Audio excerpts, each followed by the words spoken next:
오늘 오순절 성령이 강림한 성령 강림절입니다. 그래서 펜테코스트 오순절이라는 뜻이 있고 또 휘트선데이라고도 그렇게 부르고 있죠. 성령이 강림한 날을 휘트선데이라고 그렇게 부릅니다.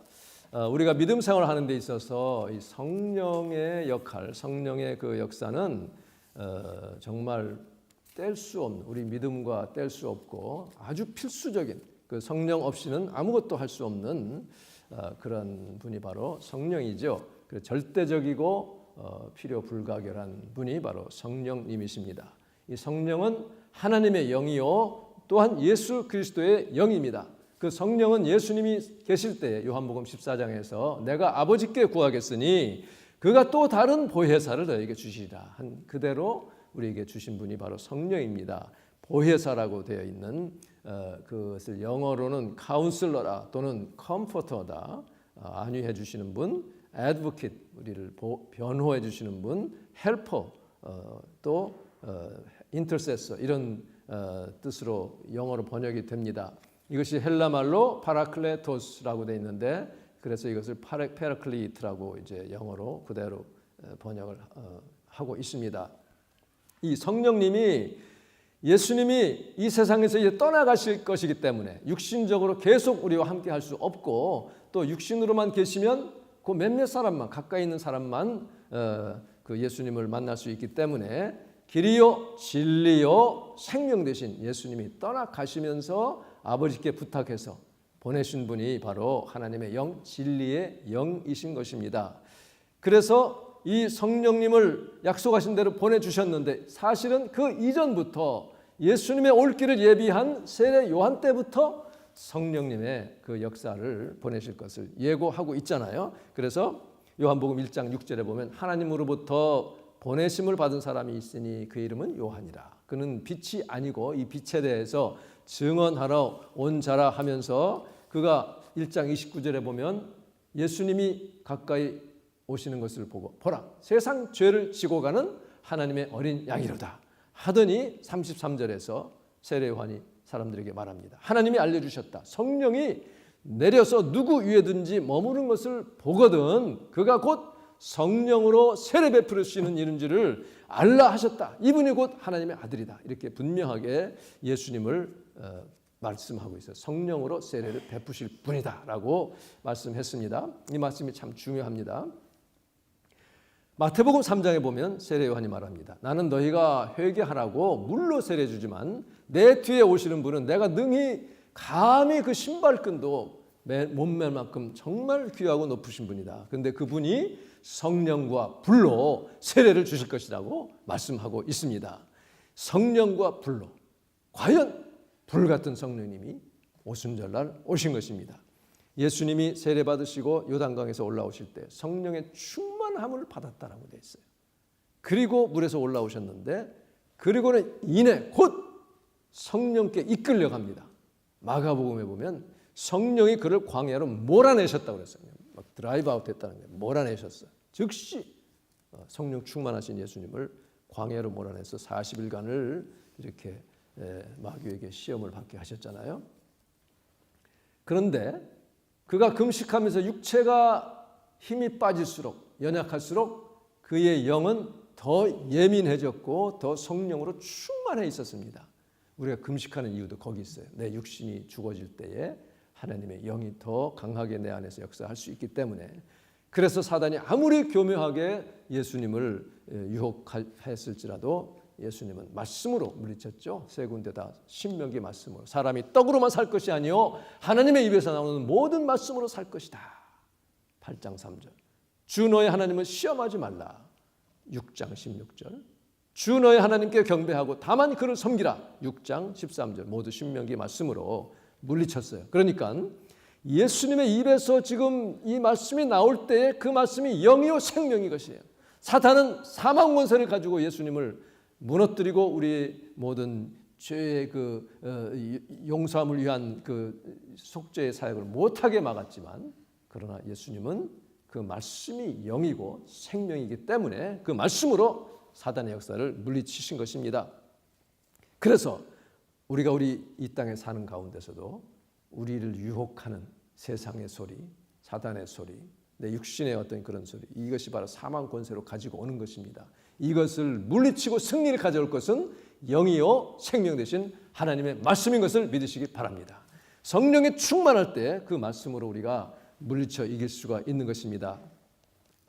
그런데 요한복음에 보면 예수님이 이렇게 물리칠 수 있었던 것이 그가 이 땅에 육체를 가지고 계셨지만 하나님이 그에게 성령을 한량 없이 부어주셨다고 말씀하고 있어요.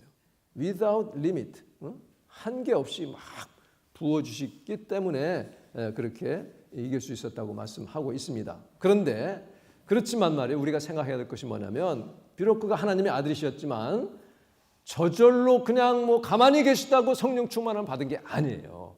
그걸 우리가 알아야 됩니다. 그는 인간의 육신을 가졌어요. 연약함이 있었습니다. 피곤했어요. 배고팠습니다. 그런데 그렇기 때문에 그는 인간으로서 참 하나님이면서 동시에 참 사람으로서 마땅히 해야 할 자기 몫을 다 그 몫을 행하는 대가를 지불했기 때문에 그가 그런 성령의 그 충만한 은혜를 받은 것을 우리가 알아야 됩니다. 그래서 히브리서 5장 8절에 보면 비록 예수께서는 하나님의 아들이었지만 몸속 고난을 겪음으로써 40일 금식으로 시작해가지고 물론 그 전부터 아기로 태어난 것부터가 고난이지만 어쨌든 겪음으로써 또 십자가의 고난을 겪음으로써 아버지께 순종하는 법을 배우셨다고 되어 있어요. 인간이기 때문에 배웠다는 거예요. 순종하는 법을. 이와 같은 순종을 통해 마침내 완전하게 되신 예수님은 자신에게 순종하는 사람들에게 모든 사람들에게 바로 여러분과 저에게 영원한 구원의 근원이 되셨다고 말씀하고 있습니다. 그러므로 우리는 이 성령님의 역사에 민감해야 되고 그 음성을 들을 줄 알아야 되고 거기에 순종하는 것을 배워야 될 줄로 믿습니다. 그러면 그 순종을 통해서 하나님의 능력이 우리에게 역사되는 것입니다. 그래서 그가 육신을 가진 인간이었기 때문에 40일 금식하셨던 것이고 또 굶주렸던 것이에요. 하나님의 아들이기 때문에 뭐 저절로 금식을 쉽게 한 것이 아니라는 것을 알 수가 있습니다. 그리고는 그 이후로 틈만 나면 한적한 곳으로 가서 아버지와 교통했어요. 기도했습니다. 왜냐하면 오병이어의 역사, 5천 명을 먹인 그 엄청난 전대미문의 그 기적을 베푸니까 사람들이 어떻게 했어요? 왕으로 삼으려고 했잖아요. 보통 우리 같았으면 그냥 조금만 더 여기 머물고 싶다. 그 인기 내가 좀 누리고 싶다. 그런 유혹이 오잖아요. 그럴 때 예수님은 이거는 나를 망하게 하는 것이다. 바로 한적한 곳으로 그냥 도망치신 거예요. 도망쳐가지고 주님께 기도한 것입니다. 이렇게 해서 그는 성령의 충만함을 계속해서 유지를 한 거예요. 그런데 이 예수님의 제자들은 이 땅에서 3년간 훈련 받고 예수님께 꾸지람 듣고 하면서도 3년 다 끝나도록 성령을 따라 행하고 있지를 못했다는 것을 우리가 성경을 통해 알 수가 있습니다. 베드로 보세요. 결단코 주를 부인하지 않겠습니다. 내가 같이 주님과 함께 죽겠습니다. 했으나 3번이나 부인했죠.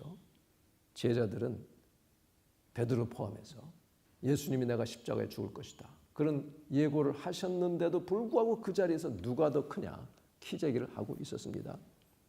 겟세마네 동산에서 잠에 빠졌어요. 그리고 육신적인 성령의 인도하심을 받지 않으니까 육신적인 어떤 충동적인 그런 행동을 하고 또 우리는 성령의 충만함이 없이는 세상적인 인기를 추구할 수밖에 없는 것이 우리 연약한 인간입니다.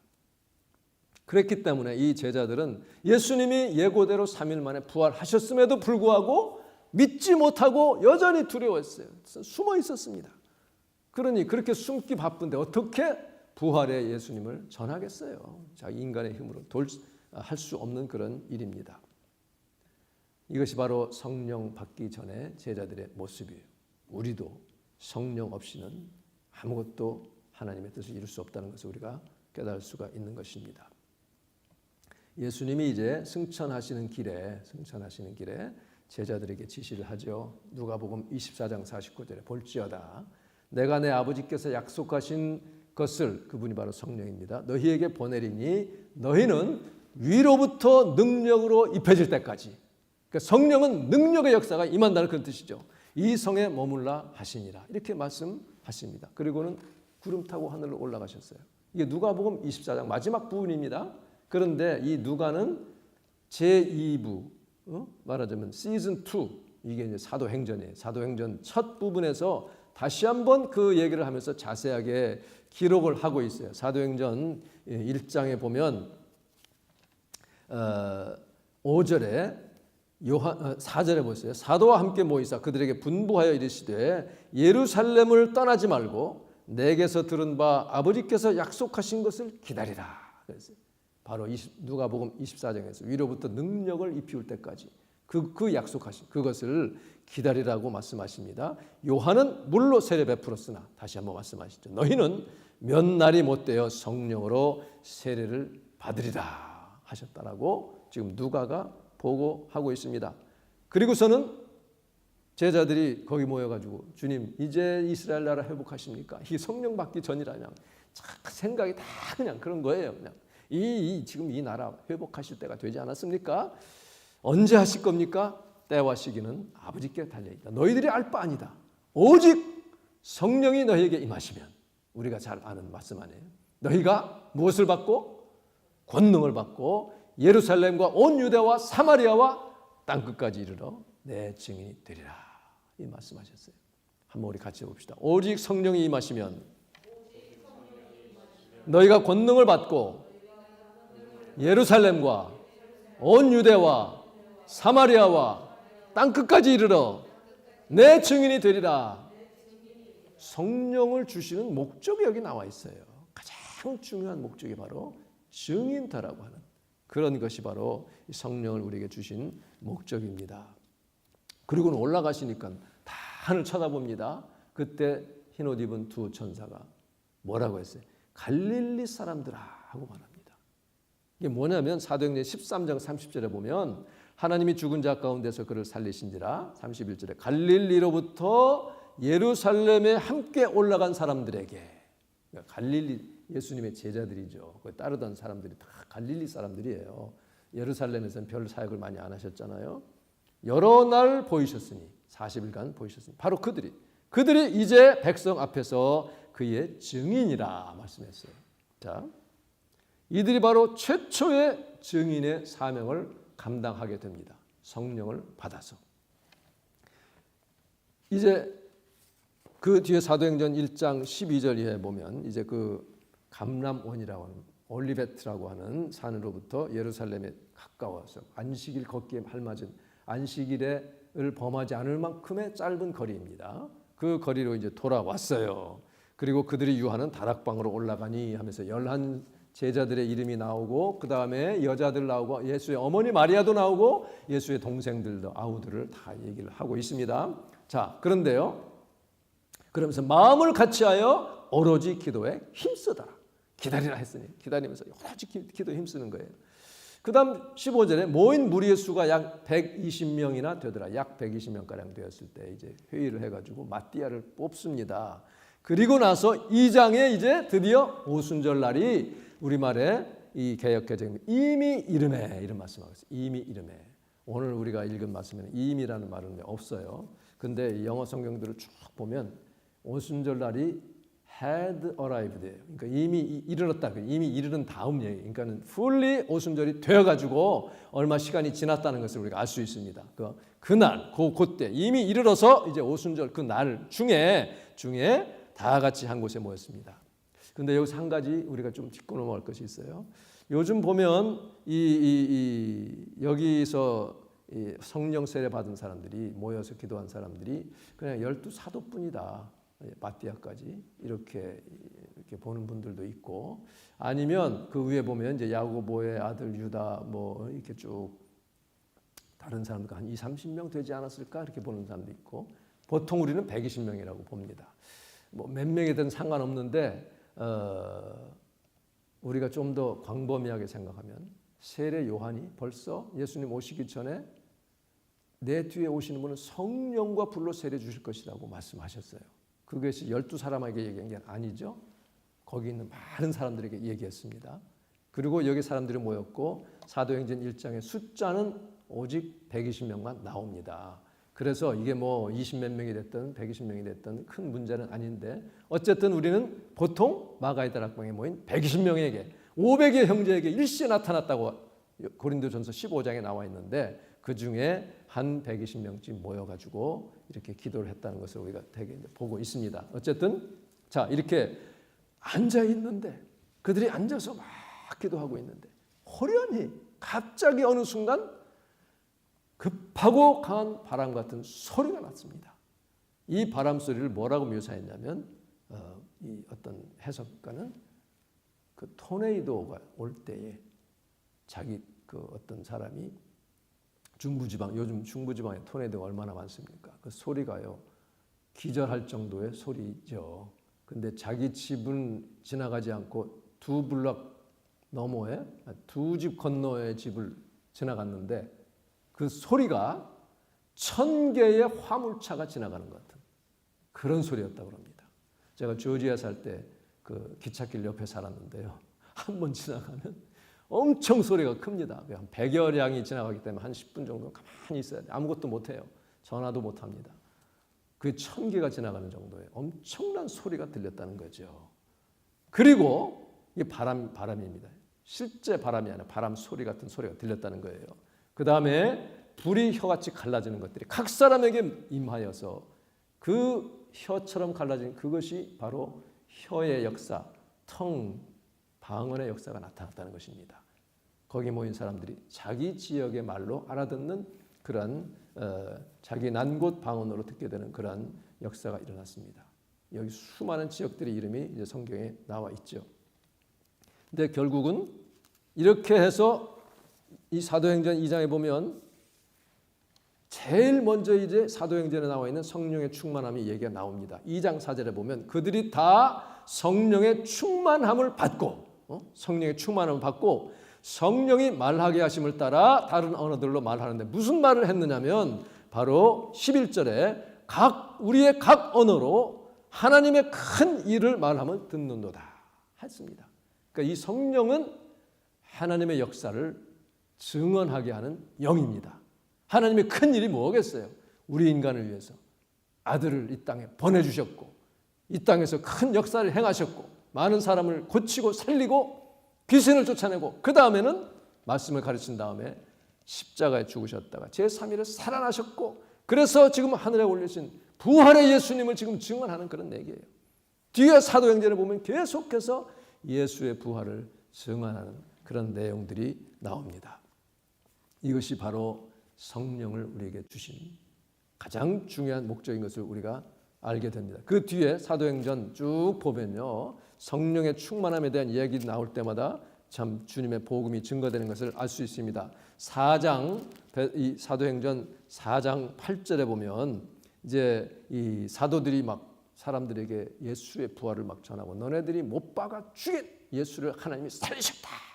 얼마나 듣기 싫겠어요. 제사장들 자기네가 막 죽게 했는데 살았다고 하니까 사두개인들 이런 사람들이 모여가지고 부활이 없다고 하는 믿는 사람들 아니에요. 사두개인들은. 근데 예수님 부활했다고 증언하니까 잡습니다. 잡아가지고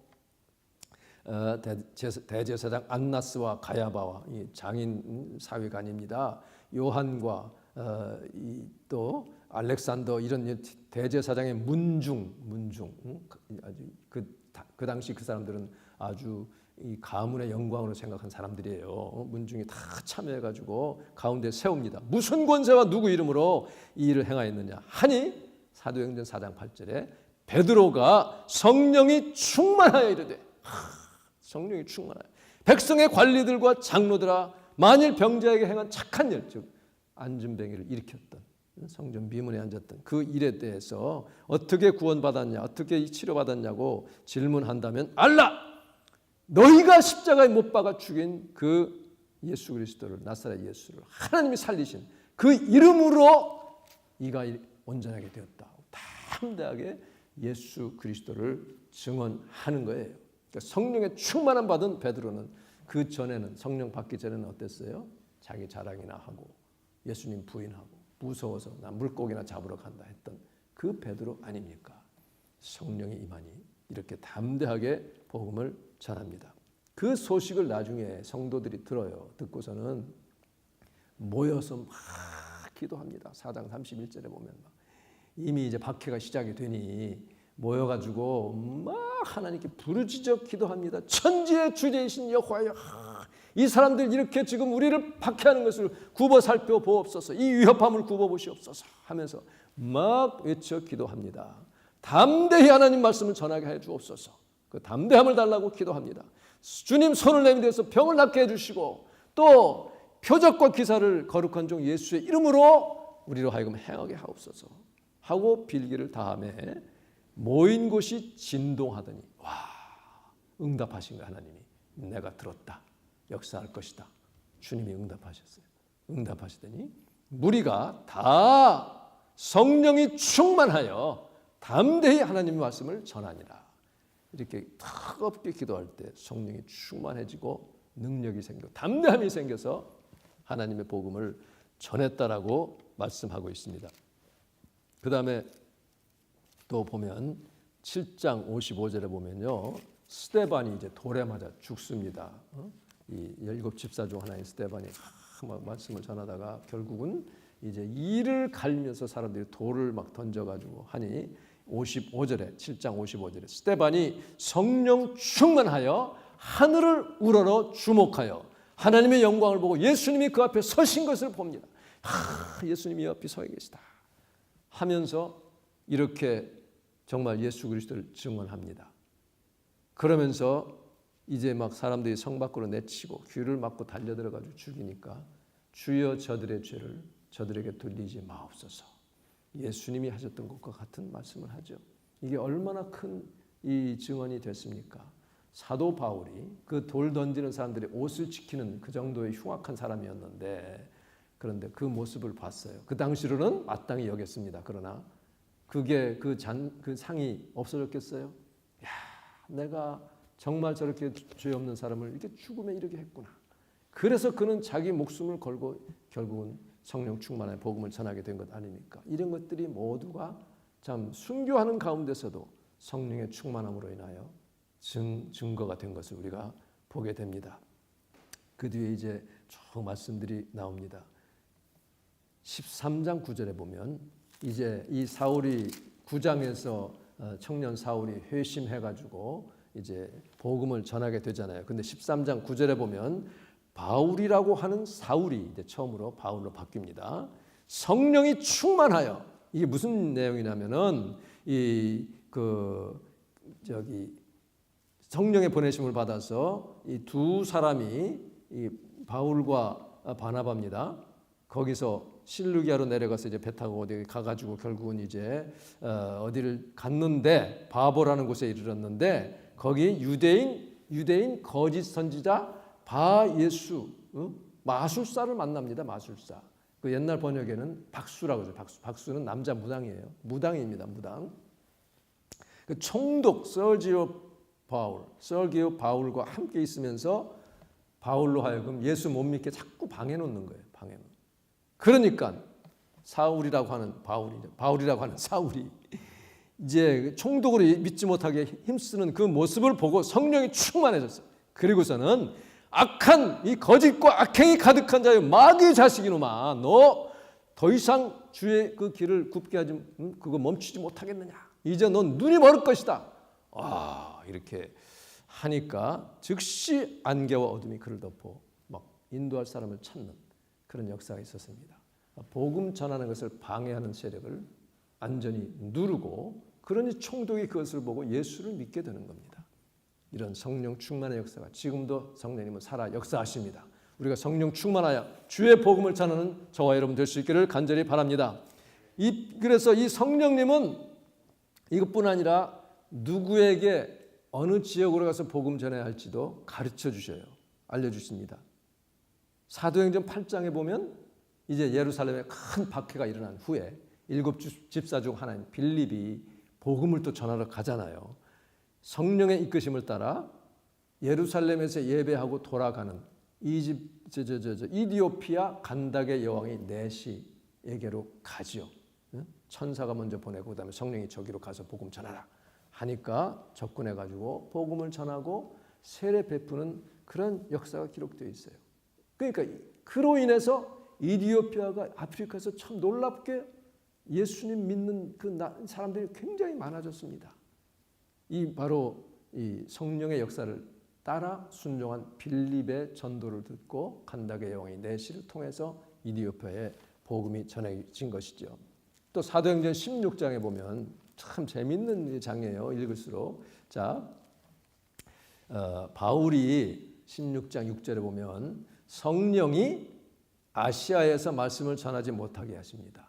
그때 아시아라고 하는 것은 이 터키 서쪽 아시안 프로빈스를 얘기해요. 그러니까 소아시아 지역입니다. 자, 이거 한번 지도를 보면서 한번 보겠습니다.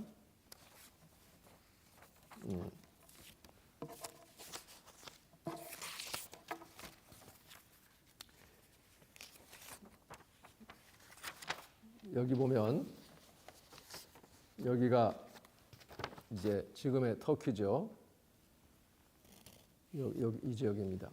여기가 이제 아시아 지역이에요. 여기 나중에 하나님이 이 아시아 7교회를 이제 세우게 하시는데 지금은 아직 아니라는 거예요. 지금은 아니야 하고 말씀하시니까 지금 여기 루스드라와 이고니온 이쪽에 있다가 이제 이렇게 부르기아와 갈라디아 지역을 통해서 아시아에서 못하게 하니까 아시아로 안 가고 이렇게 해가지고 무시아라는 곳으로 갑니다. 여기 이제 이 무시아는 바로 흑해 흑해 가기 전에 여기 말하자면 터키의 북서쪽 지역입니다.